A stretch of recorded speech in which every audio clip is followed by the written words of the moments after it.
देखो कल हम आप लोग के लिए एसएसजीडी का जो बेस स्टार्ट किए थे रेशियो एंड प्रोपोर्शन का, उसी के बारे में हम कल आपको बेसिक बहुत कुछ बता दिए थे।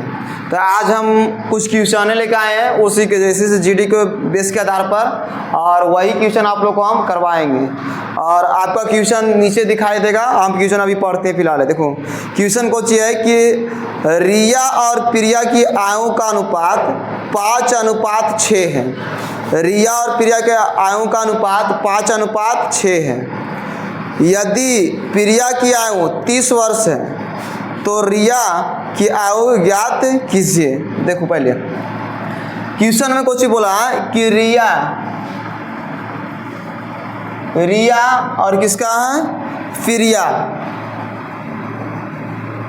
रिया और प्रिया की आयु का अनुपात दिया हुआ है 5:6, यानी रिया का कितना उम्र है, इस अनुपात में 5 और प्रिया का है 6 अनुपात है। देखो अगर हम मान लेते हैं कि रिया का जो उम्र है उसको मान लेते हैं x के बेस में, कितना हो गया x, अब प्रिया का मान लेते हैं 6s।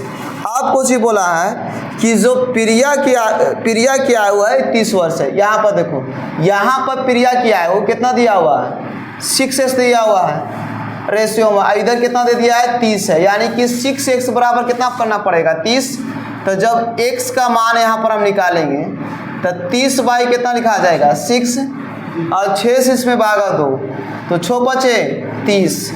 x का मान कितना आ गया, 5। यानी कि प्रिया का उम्र दिया हुआ था 30 वर्ष और रेशियो में दिया हुआ था 6, तो यानी उसका इक्वल किए तो आ गया मेरे पास 30। x बराबर हो गया 30/6, यानी x बराबर कितना आ गया, 5। अब क्वेश्चन कुछ ही बोलता है तो रिया की आयु ज्ञात कीजिए। देखो x के मान कितना आया है, 5, तो पूछा रिया की उम्र।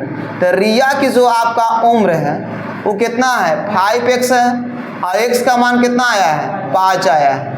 तो गुना कीजिएगा तो 5 बचे 25, 5 बचे 25, यानी कि रिया की जो उम्र आएगा वो कितना वर्ष हो जाएगा, 25 वर्ष। कितना हो जाएगा, 25 वर्ष। आप देखिए, आप इस मैथ को आप मान करके नहीं बनाना है, आराम से बना देना है रेशियो में। ऐसे आप एग्जाम में नहीं कर सकते हैं, ये आपको सीखने के लिए बनाइएगा। कैसे है, देखो पहले कि रिया की जो उम्र है, रिया, और यहाँ मान लीजिए प्रिया की उम्र है। रिया की उम्र है 5:6, यानी रिया 5 और प्रिया 6 है। कह दिया गया है कि जो इसका उम्र है प्रिया का वो 30 वर्ष है, यानी कि कितना 6 से इसको भागा देगा तो 6 बचे 30, यानी कि 5 गुना आया। तो अब पूछता है प्रिया का उम्र ज्ञात कीजिए, तो 5 से इसमें गुना कीजिएगा तो 5 बचे 25, यानी रिया का वर्तमान उम्र कितना आ गया, 25। कितना आ गया, 25 वर्ष।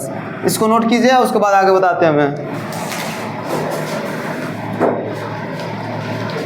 देखो दूसरा क्वेश्चन को चाहिए कि a और b की उम्र का अनुपात 7 कितना है, 11 है।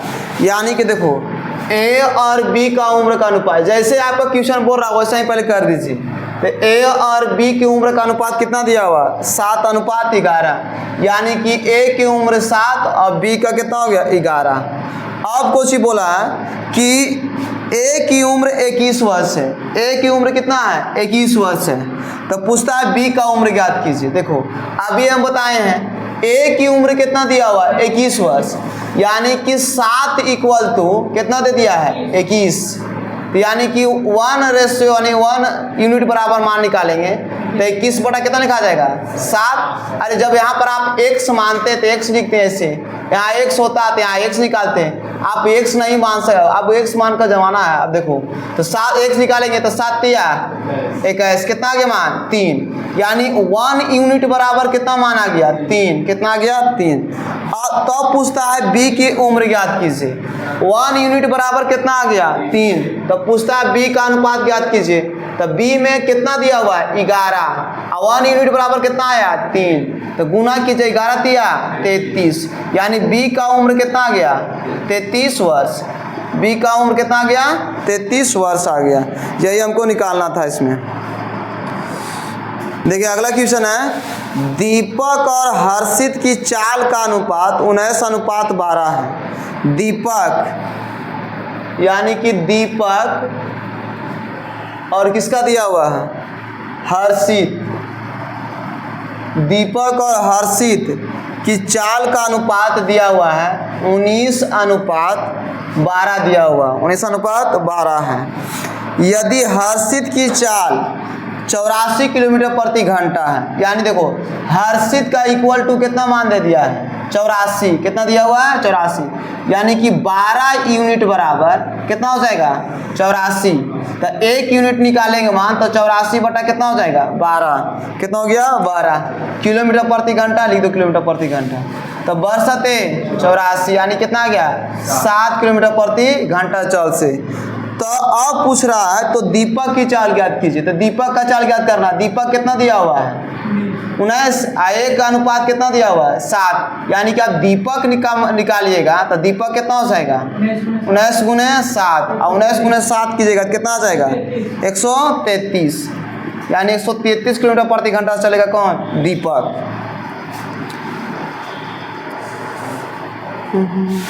रोक दो। अगला क्वेश्चन देखिए, P और Q का I का अनुपात 8:5 है। P और Q के I का अनुपात कितना दिया हुआ है 8:5, यानी इसका I 8 है तो इसका अनुपात कितना है 5 है। I का अनुपात दिया हुआ है 8:5। अब कहता है यदि P का I 40,000 है, यानी P का I कितना दिया हुआ है 40,000, यानी कि 8 यूनिट, यानी P का दिया हुआ है कि 8 यूनिट बराबर कितना हो गया 40,000। तो अब हमको निकालिए 1 यूनिट का पहले मान, तो कितना हो जाएगा 8 से भागा दो, 8 बचे 5,000 हो गया। तो अब पूछता है क्वेश्चन में कि Q का I ज्ञात कीजिए। तो 1 यूनिट बराबर आया है 5,000, कितना आया है 5,000। तो Q का मान पूछ रहा है, तो Q इसमें गुना कर दीजिए कितना से 5,000 से, तो हो जाएगा 5 बचे, यानी इसका I कितना हो गया आपका 25,000, कितना हो गया 25,000। नोट कर लो इसको। तो अगला क्वेश्चन कुछ यह है कि A और B के वजन का अनुपात 9:13 है। देखो ये थोड़ा घुमा दिया क्वेश्चन, A और एक किसका वजन दिया हुआ है B, A और B का वजन का अनुपात दिया हुआ है 9:13। 9 कितना दिया हुआ 13।